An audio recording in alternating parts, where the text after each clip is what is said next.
একদিন শিশু নবী হজরত মুহাম্মদ সাল্লাল্লাহু আলাইহি ওয়াসাল্লাম ক্ষুধার্ত অবস্থায় মক্কার ধুলামাখা পথ ধরে হেঁটে চলেছে। কিছুটা দূরে ছিল আবু জাহেলের খেজুর বাগান।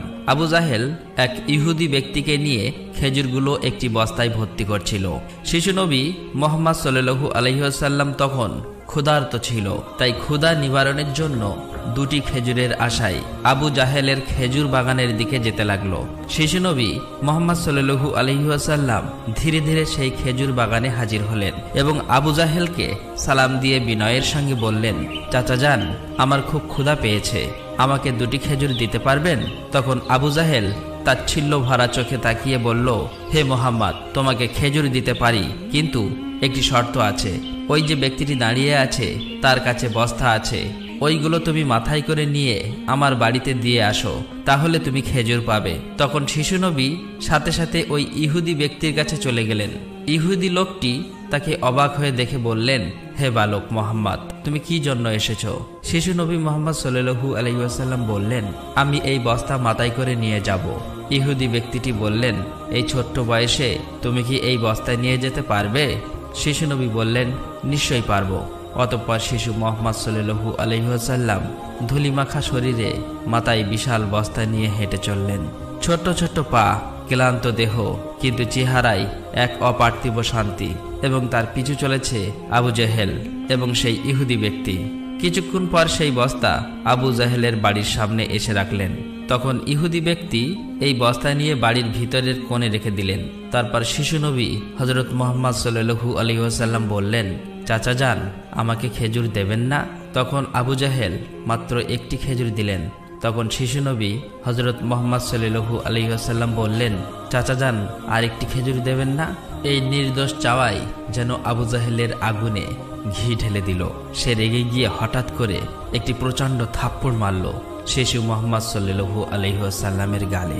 সঙ্গে সঙ্গে সূর্য যেন হঠাৎ ডুবে গেল, আকাশ কেঁদে উঠল, বাতাস স্তব্ধ হয়ে গেল, পাহাড় পর্বত যেন অশ্রু ঝরালো।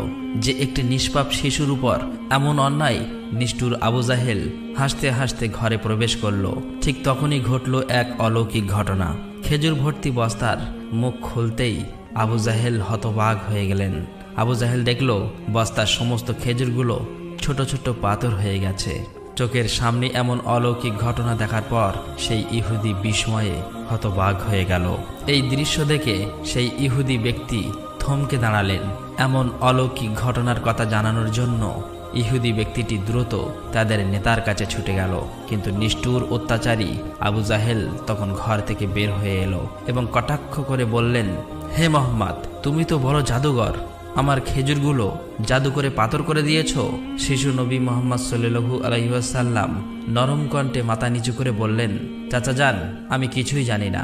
এই কথা বলতেই নিষ্ঠুর আবু জাহেল আর একটা চড় মারলেন।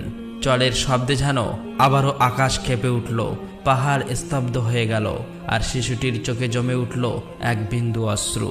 কিন্তু কি আশ্চর্য, শিশু মুহাম্মদ শুধু এতটুকুই বললেন, চাচা যান, আপনার হাতে ব্যথা লাগেনি তো? আহা, কি মমতা, কি সহমর্মিতা!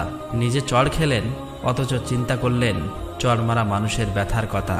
অতঃপর শিশু নবী সেই ব্যথা আর অপমানের বোঝা নিয়ে বাড়ি ফিরলেন না। চুপচাপ চলে গেলেন পাহাড়ের কিনারায়, শুধু নিঃশব্দে দাঁড়িয়ে রইলেন। এই ঘটনা দেখে গাছগুলো, পাহাড়গুলো বলতে লাগলো, আহ আফসোস, যাকে না সৃষ্টি করলে এই জমিন, এই আসমান, এই পৃথিবী কিছুই সৃষ্টি হতো না। সেই মহান নবী আজ ক্ষুধার্ত, অপমানিত, অবহেলিত। কিন্তু তবুও পাষাণ্ড আবু জাহেলের হৃদয় এতটুকুও কাঁপল না, এক বিন্দু অনুতাপও তার চোখে এলো না। এদিকে সেই ইহুদি ব্যক্তিটি তাদের নেতার কাছে এসে বলল, আজ এমন এক ঘটনা দেখেছি যা কল্পনাকেও হার মানায়। আব্দুল্লাহর পুত্র শিশু মুহাম্মাদের এমন ক্ষমতা আছে যা দুনিয়ার কারণেই। তাকে একটা চড় মারলে খেজুর সব পাথর হয়ে যায়। আচ্ছা, আপনি কি বলতে পারবেন এটা কি জাদু না অলৌকিক ক্ষমতা? তখন তাদের নেতা বললেন, আমরাও শুনেছি আমাদের ধর্মগ্রন্থ নাকি মুহাম্মাদের নাম আছে, সে হবে শ্রেষ্ঠ নবী এবং শেষ নবী। তবে তিনি কি এই মুহাম্মদ, এটা জানার জন্য আমাদের ধর্মগুরুর সান্নিধ্য প্রয়োজন। যদি এটা সত্য হয় তবে তাকে আমরা বাঁচাতে দেব না, এই পৃথিবী থেকে সরিয়ে দেব। তোমরাও যাও, আমাদের ধর্মগুরুর কানে এটি পৌঁছে দাও। তখন সেই ইহুদি ব্যক্তিটি আবারও আবু জাহেলের বাড়ির দিকে রওনা হলেন। যেতে যেতে সেই খেজুর বাগানের কাছে উপস্থিত হয়ে দেখলেন সমস্ত খেজুর গাছের খেজুর নেই, সব একেবারে পাথর হয়ে গেছে। এটা দেখে সেই ইহুদি ব্যক্তিটি হতভম্ব হয়ে গেলেন। তিনি আর এক মুহূর্ত দাঁড়ালেন না, খুব দ্রুত আবু জাহেলের বাড়ির দিকে রওনা হলেন। আবু জাহেলের বাড়িতে এসে বললেন, ভাই, আপনার খেজুর বাগানের সমস্ত খেজুরগুলো তো পাথরে পরিণত হয়ে গেছে। এখন এটাকে যদি ফিরিয়ে আনতে না পারেন তাহলে অনেক টাকা ক্ষতি হয়ে যাবে। এটাকে ফেরানোর একমাত্র পথ হলো শিশু মুহাম্মাদের কাছে ক্ষমা চাওয়া। কিন্তু আবু জাহেল ক্ষমা চাওয়ার পাত্র ছিল না। সে ছিল নিষ্ঠুর এবং অতি চালাক। তাই সে চালাকি করেই বলল, ঠিক আছে, চলো আমরা মুহাম্মাদের বাড়িতে গিয়ে দেখি। এই বলে তারা শিশু মুহাম্মদ সাল্লাল্লাহু আলাইহি ওয়াসাল্লামের বাড়ির দিকে রওনা হলেন। শিশু মুহাম্মদ সাল্লাল্লাহু আলাইহি ওয়াসাল্লাম থাকতেন চাচা আবু তালেবের সঙ্গে। চাচা আবু তালেব তখন ঘরে একা। কিছুক্ষণের মধ্যেই আবু জাহেল এসে হাজির হয়ে বললেন, হে আবু তালেব, শিশু মুহাম্মদ কোথা থেকে এমন জাদু শিখেছে? সে তো বড় জাদুঘর। সে আমার খেজুরগুলো সব পাথর করে দিয়েছে। কোথায় গিয়েছে তুমি কি খবর রাখো? তাকে তো খুঁজে পাওয়া যাচ্ছে না। দেখো কোন পাহাড়ের কিনারায় জঙ্গলের বাঘ ভাল্লুকে খেয়ে নিয়েছে কিনা। এই কথা শোনা মাত্রই চাচা আবু তালেব আর দেরি করলেন না, শিশু নবীকে খুঁজতে বার হলেন। এদিকে শিশু নবী হযরত মুহাম্মদ সাল্লাল্লাহু আলাইহি ওয়াসাল্লাম পাহাড়ের কিনারায় বসে কাঁদছে আর বলছে, আজ যদি আমার মা বাবা বেঁচে থাকতো আমার সাথে কেউ এরূপ ব্যবহার করতে পারত না। আমি আজ বড় একা। শিশু নবীর কান্না দেখে জঙ্গলের বাঘ ভাল্লুক হরিণ সেখানে আসলেন। সেই ব্যথায় ব্যথিত হয়ে তারাও যেন কাঁদছে আর বলছে, ইয়া রাসূলুল্লাহ, রাহমাতুল লিল আলামিন, এই চর যেন আমাদের লেগেছে। ইয়া রাসূলুল্লাহ, তুমি আর কেঁদো না, এই কান্না আমরা সহ্য করতে পারছি না। অতঃপর কিছুক্ষণের মধ্যেই চাচা আবু তালেব সেখানে হাজির হলেন। এটা দেখার পর তিনি আর কিছুই বললেন না, একেবারে অবাক হয়ে গেল। তখন চাচা আবু তালেব সান্ত্বনা দিয়ে বললেন, তোমাকে এমন কষ্ট দিল, আমি তো আছি। আমি বেঁচে থাকতে কেউ তোমাকে আঘাত করতে পারবে না। অতঃপর শিশু নবীকে নিয়ে চাচা আবু তালেব বাড়িতে চলে এলেন। সেই রাতেই চাচা আবু তালেব আবু জাহেলের বাড়িতে গিয়ে বললেন, তুমি তাকে জাদুঘর বলছো, অথচ সে তো কিছুই চায়নি। সে তো তোমার খেজুর নেয়নি, তোমার বিরুদ্ধে কিছু বলেনি। এই শিশুর চোখে যে অশ্রু ঝরেছে সেই অশ্রু একদিন পাহাড়ও গলিয়ে দেবে। এই কথা বলে তিনি সেখান থেকে চলে আসলেন। এই কথা শুনে আবু জাহেল কোনো জবাব দিল না, কারণ এই শিশুর মধ্যে এমন কিছু ছিল যা সে অনুভব করতে পারছিল কিন্তু স্বীকার করতে পারছিল না। আসলে আবু জাহেল ছিল মিথ্যাবাদী এবং অত্যাচারী। সেই রাতে মক্কার আকাশে এক উজ্জ্বল আলো দেখা গেল। সবাই ভাবল বুঝি কোনো তারা পড়েছে। ফেরেশতারা একে একে নেমে আসলো। এক ফেরেশতা আরেক ফেরেশতাকে বলল, এই শিশুর চোখে পানি দিয়ে একদিন মহা কিতাব নাজিল হবে। এই শিশু হবে শ্রেষ্ঠ মানব তথা শ্রেষ্ঠ নবী, যা সমগ্র বিশ্ববাসীর জন্য রহমত স্বরূপ। এদিকে ইহুদি কাফেররা এই অলৌকিক ঘটনা শোনার পর নবীজিকে হত্যা করার জন্য ষড়যন্ত্র লিপ্ত হয়ে যায়। কেননা তারা চেয়েছিল যে শেষ নবী তাদের বংশের মধ্যে জন্ম হোক, কিন্তু তা হয়নি। তাদের মধ্যে একজন ইহুদি তাদের ধর্মগুরুর কাছে গিয়ে সমস্ত ঘটনা খুলে বললেন। তখন তাদের ধর্মগুরু বললেন, আমি চিনেছি তাকে, সে সেই নবী যার বর্ণনা আমাদের কিতাবে আছে। তার দুটি চিহ্ন রয়েছে, একটি কাঁধে নবুয়াতের মোহর, অন্যটি তার দৃষ্টিতে রহমত। অন্য একজন প্রশ্ন করল, তাহলে আপনি কি ঈমান আনবেন? তখন তিনি চুপ করলেন, মাথা নিচু করলেন, তারপর শুধু বললেন, আমরা চেয়েছিলাম আমাদের বংশে আসুক, তাই আমরা সত্যকে অস্বীকার করব। অন্যদিকে প্রতি বছর চাচা আবু তালেব ব্যবসার উদ্দেশ্যে সিরিয়ায় সফর করতেন। সেদিনও চাচা আবু তালেব সিরিয়া সফরের উদ্দেশ্যে প্রস্তুত হচ্ছিলেন। ঠিক সেই সময় শিশু মুহাম্মদ সাল্লাল্লাহু আলাইহি ওয়াসাল্লাম এসে বললেন, চাচা যান, আপনার সঙ্গে আমিও সিরিয়ায় সফরে যাব। কিন্তু শিশু মুহাম্মদের কথা চাচা আবু তালেব ফেলতে পারলেন না। অতঃপর পরের দিন ব্যবসার উদ্দেশ্যে শিশু মুহাম্মদকে নিয়ে চাচা আবু তালেব সিরিয়া সফরের উদ্দেশ্যে রওনা হলেন। এভাবেই চলতে চলতে কয়েক মঞ্জিল পথ অতিক্রম করার পর বাণিজ্য কাফেলা শাম নামক একটি জায়গায় গিয়ে বিশ্রাম নিচ্ছিলেন। সেখান থেকে কিছুটা দূরে খ্রিস্টানদের একটি গির্জা ছিল। সেই গির্জায় খ্রিস্টানদের একজন ধর্মগুরু ছিল, যে সেই জামানার সবচেয়ে মহাপণ্ডিত ছিল। কাফেলা যখন আবারও চলতে শুরু করলো, তখন ওই খ্রিস্টানদের ধর্মগুরু লক্ষ্য করে দেখল কাফেলার সাথে সাথে যে সোজা শিশু নবী আছে, তার ঠিক মাথার উপর একখণ্ড মেঘ আছে। তার মাথার উপর ছায়া দিতে দিতে সরে আসছে। এটা দেখে তিনি অবাক হয়ে গেলেন। খ্রিস্টান ধর্মগুরু খুব শীঘ্রই তাদের ধর্মগ্রন্থ পড়ে বুঝলেন নিশ্চয়ই কাফেলার ভিতরে আখিরি জামানার শেষ নবী রয়েছে। তখন তিনি খুব দ্রুত তাদের একজন লোককে ডাকলেন এবং বললেন, তোমরা যাও, ওই কাফেলার সকলকে ডেকে আনো, তাদেরকে আমরা দাওয়াত খাওয়াবো। এই কথা শুনে তারা সেখানে চলে গেল এবং তাদেরকে বলল, প্রিয় ভাইরা, আমাদের ধর্মগুরু আপনাদের সকলেরই দাওয়াত করেছেন, এই দাওয়াত আপনারা কবুল করুন। অতঃপর কাফেলার সকলেই ওই গির্জায় আসলেন। তারপর খ্রিস্টান ধর্মগুরু কাফেলার সকলকে পেট ভরে খাওয়ালেন। অতঃপর কিছুক্ষণ পর খ্রিস্টান ধর্মগুরু আবু তালেবকে বললেন, হে কাফেলার সর্দার, নিশ্চয়ই এই শিশুর পিতামাতা ইন্তেকাল করেছে। আবু তালেব বললেন, হ্যাঁ, আপনার অনুমান সত্য, তারা ইন্তেকাল করেছে। এখন আমি তাকে লালন পালন করি। তখন খ্রিস্টান ধর্মগুরু বলল, এ কাফেলার সর্দার, শুনে রাখো, আপনার ভাতিজা নিশ্চয়ই আল্লাহর শেষ নবী হবেন। তার পৃষ্ঠদেশে মোহরের নবুয়াত খচিত আছে। তার প্রতি তুমি খুবই সতর্ক দৃষ্টি রাখবে এবং তাকে কোথাও একা যেতে দেবেন না। কেননা ইহুদি নাসারাগণ এটা জানতে পারলে, চিনে ফেললে, তারা শিশু মোহাম্মদকে প্রাণনাশের চেষ্টা করবে, এতে কোনো সন্দেহ নেই। তখন চাচা আবু তালেব বললেন, আপনি এই খবর জানেন কিভাবে? খ্রিস্টান ধর্মগুরু বললেন, আমি তৌরাত কিতাবে এই ঘটনার বর্ণনা পেয়েছি। তুমি যাও, তোমার ভাতিজাকে এখানে ডেকে আনো। তখন চাচা আবু তালেব শিশু মোহাম্মদকে সেখানে আনার জন্য চলে গেলেন। কিছুক্ষণ পর খ্রিস্টান ধর্মগুরু দেখলেন আবার একটি কাফেলা রওনা হচ্ছে। তখন খ্রিস্টান ধর্মগুরু সেখানে গেলেন এবং তাদেরকে জিজ্ঞাসা করলেন, আপনারা কারা আর কোথায়, কি জন্যই বা যাচ্ছ? তখন তারা উত্তর দিল, আমরা রোম দেশের সৈন্য। আমাদের বাদশাহ আমাদেরকে পাঠিয়েছে যে দুনিয়াতে নাকি আখিরি নবীর আবির্ভাব হয়েছে অনেকদিন আগেই। আমরা তার সন্ধান করছি, তাকে খুঁজে ফেলে হত্যা করে দেব। আপনি কি তার কোনো সন্ধান দিতে পারবেন? তখন খ্রিস্টান ধর্মগুরু বলল, তোমরা বৃথায় তাকে খুঁজে বেড়াচ্ছ। আল্লাহ তাআলা যদি সত্যিই তার শেষ নবীকে দুনিয়ায় পাঠিয়ে থাকেন, তবে তো তিনি নিজেই তাকে হেফাজত করবেন। কারো এমন সাধ্য নেই যে তাকে হত্যা করতে পারবে। অতএব তোমরা আবারও রোম দেশে ফিরে যাও। এই কথা শুনে ওই সৈন্যগুলো ফিরে গেল। এভাবেই সেই দিন অতিবাহিত হয়ে গেল। রাতের বেলা খ্রিস্টান ধর্মগুরু চাচা আবু তালেবকে তাদের গির্জায় ডেকে বলল, হে কাফেলার সর্দার, দেখেছ তো আমার কথাই সত্য। ইহুদি নাসারাগণ আখিরি নবীর সাথে চরম শত্রুতা পোষণ করে। তারা যদি শেষ নবীকে হাতের কাছে পেয়ে যায় তাহলে হত্যা করার চেষ্টা করবে। অতএব ভাতিজাকে নিয়ে বিদেশে যাওয়া উচিত হবে না, ফিরে যাও। অতঃপর পরের দিন চাচা আবু তালেব আর বিদেশ সফর করলেন না, আবারও দেশের পথে ফিরে আসতে লাগলেন। কিছুক্ষণ যাবার পর পথের মধ্যে একটি ঘোড়া দেখতে পেলেন, কিন্তু সেখানে কোনো মানুষ ছিল না। এটা দেখে তারা সেখানে দাঁড়িয়ে পড়লেন। তারপর দেখলেন একজন মানুষ মৃত অবস্থায় পড়ে আছে।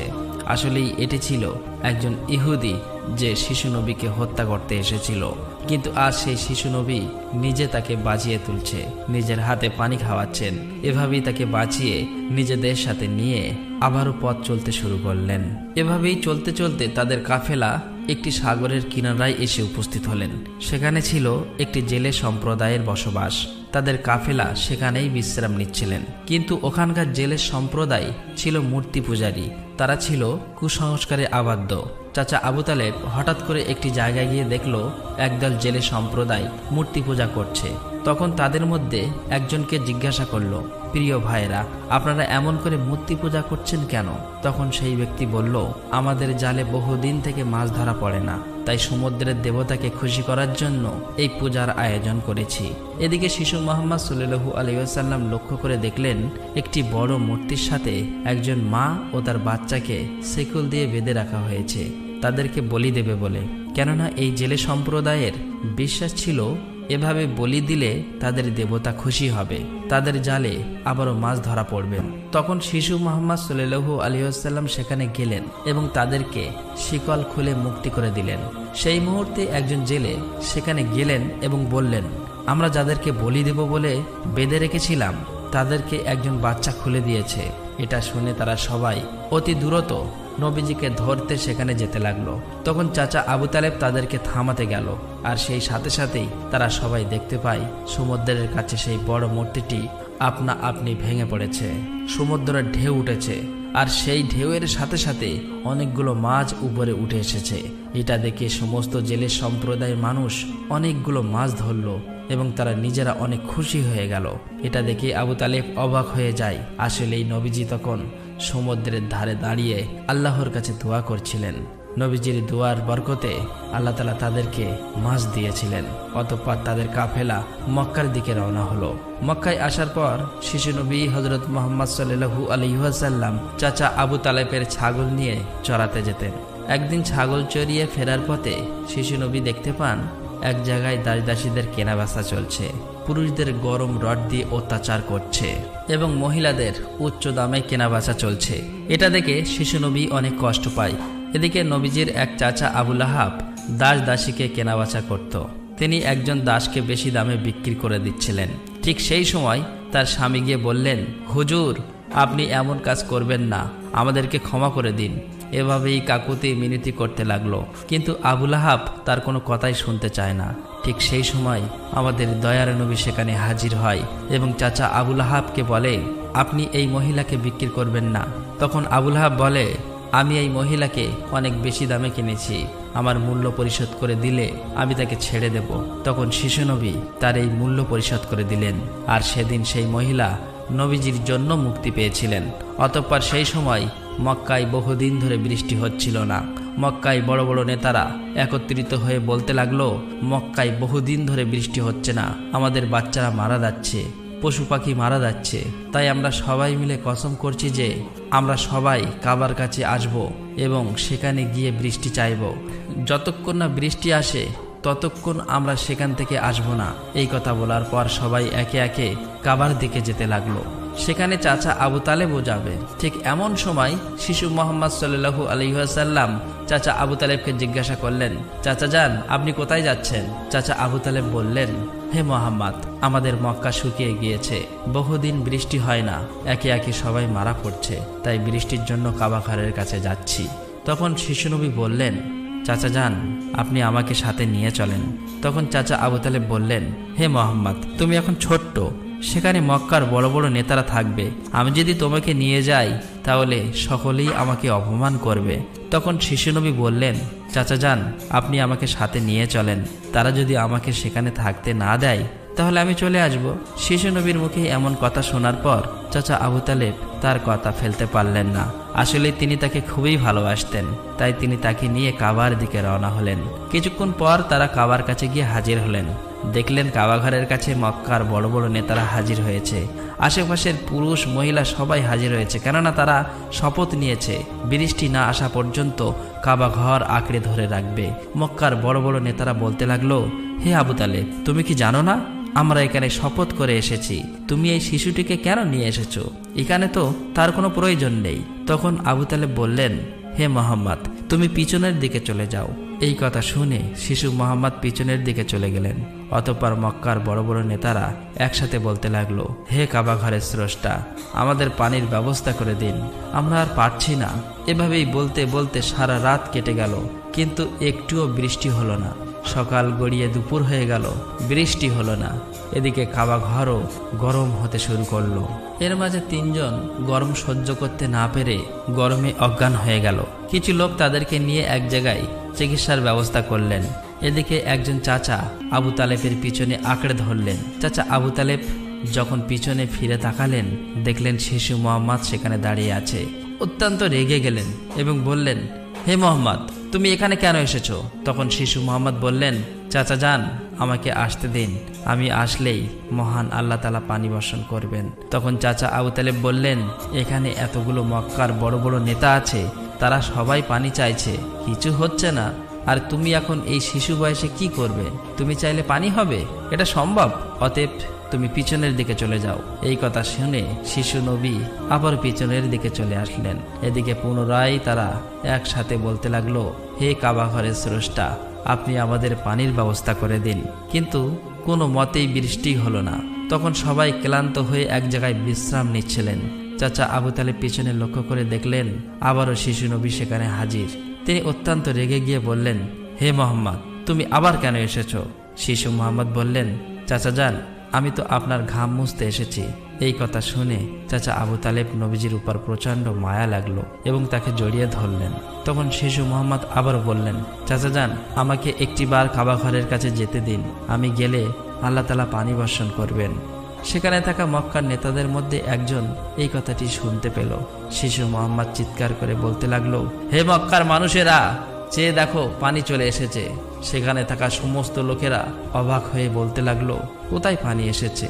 এখানে তো আমরা সবাই গর্বে মারা যাচ্ছি, আর তুমি বলছো পানি চলে এসেছে? তাদের মধ্য থেকে একজন বলল, হে মোহাম্মদ, তুমি এগিয়ে যাও। কিন্তু অন্য নেতারা বলল, আমাদের মতো বড় বড় নেতা থাকতে যদি এই শিশু মোহাম্মদ সামনে চলে যায় তাহলে আমাদের মান সম্মান সব চলে যাবে। অতঃপর অনেক আলোচনার পর শিশু মোহাম্মদকে কাবা ঘরের সামনে যাবার অনুমতি দেওয়া হলো। শিশু মোহাম্মদ সাল্লাল্লাহু আলাইহি ওয়াসাল্লাম যখন কাবা ঘরের কাছে গিয়ে আকাশের দিকে মুখ তুললেন এবং আল্লাহর কাছে দোয়া চাইলেন, সঙ্গে সঙ্গে মক্কার বুকে মুষলধারে বৃষ্টিপাত শুরু হলো। দেখতে দেখতে মক্কার চারিদিকে বৃষ্টিতে পরিপূর্ণ হয়ে যায়। এটা দেখে মক্কার মানুষেরা খুবই খুশি হয়ে যায় এবং বৃষ্টিতে ভিজতে ভিজতে যে যার মতো তাদের বাড়ি চলে যায়। প্রিয় দর্শক, একবার ভেবে দেখুন, এই কাহিনীটি শুধু ইতিহাস নয়, এটা ভালোবাসা, কষ্টের আর তাকওয়ার এক জীবন্ত নিদর্শ। আমাদের দয়ার নবী, রহমতের নবী কতই না কষ্ট পেয়েছেন। তিনি এত কষ্ট সয়েও কাউকে অভিশাপ দেননি, শুধু দোয়া করছিলেন, হে আমার রব, আমার উম্মতকে মাফ করে দাও, তারা জানে না আমি কে। এই সেই নবী যার ভালোবাসা ছাড়া জান্নাতের দরজা খুলবে না কারো জন্য। আর আজ আমরা এই যুগের মুসলিম কতটুকু কাঁদি তার জন্য, কতটুকু ভালোবাসি তাকে, কতটুকু তার সুন্নাহ আঁকড়ে ধরেছি। একবার ভেবে দেখুন, যে নবীর কষ্টে পাহাড় কাঁদে, গাছ কাঁদে, পশু পাখি কাঁদে, আর আমরা, আমাদের চোখে জল আসে না, আমাদের হৃদয় কেন নড়ে না? প্রিয় দর্শক, আসুন আমরা সকলেই দোয়া করি, মহান আল্লাহ তাআলা যেন আমাদের সকলকে সেই দয়ার নবীর ওসিলায় মাফ করে দেন। আল্লাহ তাআলা আমাদের সকলের দোয়া কবুল করুক, আমিন। আসসালামু আলাইকুম।